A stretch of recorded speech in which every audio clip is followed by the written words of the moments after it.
Assalomu alaykum aziz o'quvchilar. Bugungi darsda OpenAI saytidan API olishni o'rganamiz. Mana shu saytga o'tgan holatda platform.openai.com mana shu yerga bosamiz, ro'yxatdan o'tamiz, akkaunt yaratib olamiz.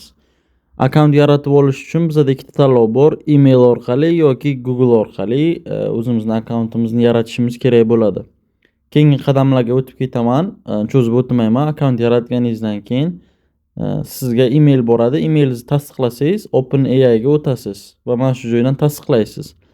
Keyin OpenAI platformasi sizdan tug'ilgan kuningiz va sizni yilingizni so'raydi. Siz yozishingiz kerak. Keyinchalik agree tugmasini bosganingizdan keyin anaqa o'tasiz. OpenAI ning o'zining rasmiy saytiga login qilasiz, kirasiz. Va mana shu joyga o'zingizni organizatsiyangizni yozishingiz kerak. Ya'ni create organization degan joyga organizatsiya nomini yozasiz. Va bu joyni tashlab ketsangiz ham bo'ladi, unaqa shart emas, lekin kompaniyangiz haqida ma'lumot bering. Masalan, siz nima dastur yaratmoqchi bo'lsangiz, o'sha dastur haqida ma'lumot yozishingiz kerak bo'ladi. Lekin unaqa muhim narsa emas, tashlab ketsanglaringiz ham bo'ladi.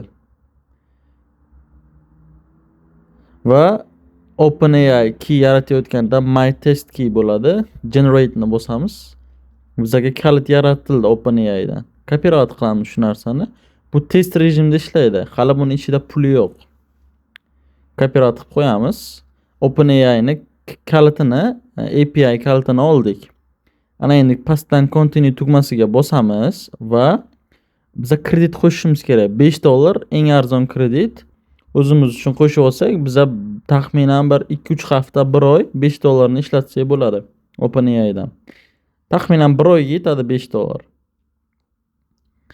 Va purchase credits degan joydan pastdan bosib kredit sotib olib karta raqamimizni kiritamiz.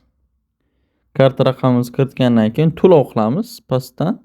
Keyin to'lov qilganimizdan keyin bizga shunaqa o'yin chiqib keladi saytdan. Tepadan dashboardga o'tamiz. Dashboardga kirib, pastdan API degan joyga o'tib, o'zimiz yaratgan API ni ko'ramiz. Xohlasak yangi API ham yaratishimiz mumkin mana bu joydan.